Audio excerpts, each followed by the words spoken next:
আমি অত্যন্ত দুঃখের সঙ্গে আমি হাউসকে অবগত করছি, গত 24 তারিখ শুক্রবার আমি আমার নির্বাচনী এলাকা 161 নেত্রকোনা 5 আমি আমার সাংগঠনিক কাজে সামাজিক কাজে এলাকায় যাই।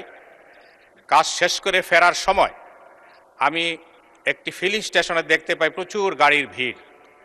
তখন আমি স্বাভাবিকভাবে সেখানে দাঁড়ালাম, ফিলিং স্টেশনে আমার গাড়ি রেখে আমি মানুষের খোঁজখবর নিলাম। ইতিমধ্যেই মাগরিবের আজান হয়ে যায়। আমি ফিলিং স্টেশনের সেখানে নামাজের জায়গা, সেখানে নামাজ পড়তে যাই আমার লোকজন সহ। এই মুহূর্তে বিএনপির কিছু লোক যারা বিএনপির নাম ধারণ করেছে, তারা সন্ত্রাসী, তারা আমার গাড়ির উপরে হামলা চালায়। আমার লোকজন যারা সাউন্ড শুনে আসে তাদের উপরে হামলা করে, শারীরিকভাবে নির্যাতন করে। এবং আমি যে মসজিদে ছিলাম সেই মসজিদে গিয়ে আমাকে খুঁজে বের করার জন্য চেষ্টা করে। মুসল্লিরা মসজিদের দরজা বন্ধ করে দেন। সেই মসজিদের দরজা ভাঙার জন্য বিভিন্ন অস্ত্র দিয়ে তারা দরজার উপর আঘাত করে এবং আমাকে অকথ্য ভাষায় গালিগালাজ করে আমাকে মারার জন্য হুমকি দেয় এবং তারা আমাকে মেরে ফেলার জন্য চেষ্টা করে। পরবর্তীতে আমি শুনতে পাই যে সেখানে পেশাদার কিলারকে নেওয়া হয়েছিল যাতে আমাকে হত্যা করা হয়। কিন্তু মসজিদের মুসল্লিদের প্রতিরোধের মুখে তারা দরজা ভাঙতে পারে নাই বলে আজকে মাননীয় স্পিকার আপনার সামনে দাঁড়ানোর সুযোগ হয়েছে। না হয় হয়তো আজকে আমার জন্য এখানে শোক প্রস্তাব আনতে হতো এবং আমার জন্য হয়তো আপনারা 1 মিনিট নিরাপত্তা পালন করতেন। মাননীয় স্পিকার, আমি আপনার কাছে আমার নিরাপত্তা চাই, আমার পরিবারের নিরাপত্তা চাই।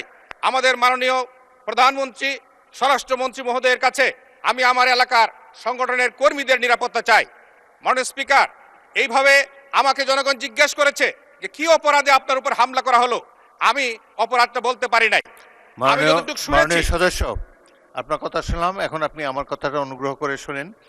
আমি পত্রিকায় দেখলাম যে আপনার এই ঘটনায় একটি মামলা হয়েছে এবং পুলিশ 9 জনকে গ্রেফতার করেছে। মাননীয় স্পিকার, পুলিশ যাদেরকে গ্রেফতার করেছেন তাদের মধ্যে একজন শুধু তালিকাভুক্ত আসামি, বাকিরা সবাই নিরপরাধ। আজকে 9 জনের জামিনে চলে আসছে। আর যারা আসামি ছিলেন তারা সকলেই মিছিল করতেছেন। এই মুহূর্তে আমার কাছে ফোন এসেছে 3টার সময় যে তারা মিটিং করতেছে। ওকে, মাননীয় সদস্য, অপরাধীরা ঘুরে বেড়াচ্ছে। মাননীয় স্পিকার, আচ্ছা, আমি মাননীয় এসপি মহোদয়কে বলেছি যে অপরাধীরা প্রকাশ্যে ঘুরে বেড়াচ্ছে কিন্তু তাদেরকে গ্রেফতার করা হচ্ছে না, তালিকাভুক্ত আসামিদেরকে।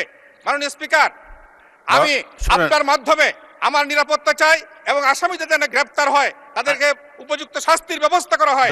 আমি আপনার কাছে সহযোগিতা চাই। ধন্যবাদ মাননীয় সদস্য, আপনি দয়া করে বসুন। বিষয়টি অত্যন্ত দুঃখজনক। একজন সংসদ সদস্যের উপরে হামলা, এটি কখনোই। আচ্ছা, মাননীয় কে বলবেন? মাননীয় মন্ত্রী মির্জা ফখরুল ইসলাম আলমগীর। ধন্যবাদ মাননীয় স্পিকার। আমি আপনার মাধ্যমে মাননীয় সংসদ সদস্যকে এবং জানাতে চাই যে ব্যাপারটা যেটা ঘটেছে সেটা অত্যন্ত দুঃখজনক। আমরা সবাই এই ঘটনার তীব্র নিন্দা জানিয়েছি এবং এতে আমরা অত্যন্ত দুঃখিত বোধ করেছি।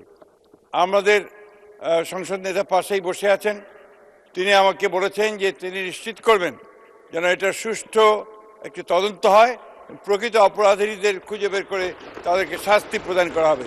ধন্যবাদ মাননীয় স্পিকার।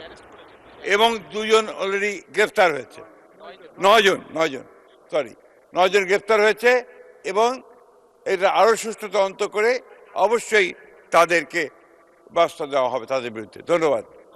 ধন্যবাদ মাননীয় মন্ত্রী। পুরো সংসদ এই বিষয়ে একমত। আপনার এই বিষয়ে যাতে কঠিন ব্যবস্থা নেওয়া হয়, যারা প্রকৃত অপরাধী তাদেরকে ধরার ব্যাপারে মাননীয় মন্ত্রী ইতিমধ্যে বলেছেন।